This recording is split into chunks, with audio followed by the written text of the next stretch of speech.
Bagong daan patungo sa ecotourism town sa Davao del Norte, pinasinayaan na. Ang detalye ng ulat na yan ni Peng Alinio ng Radyo ng Bayan Davao. Peng, magandang hapon sa iyo.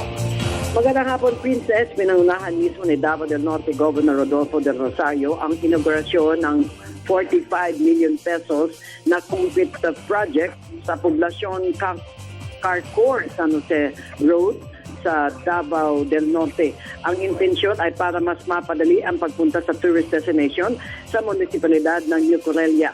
Na-implementa sa ilalim ng Last Mile Access and Tourism Attractions na siyang isinususog ni Pangulong Benigno Simeon Aquino III na ini-implementa rin ng Department of Tourism at ng Department of Public Works and Highways.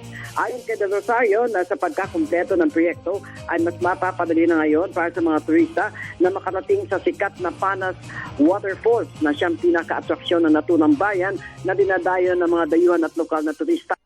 Habang lumalago ang turismo sa lugar, ay makatutulong pa ito para umangat ang pangkabuhayan ng socio-economic development ng New Corellia sa Davao del Norte.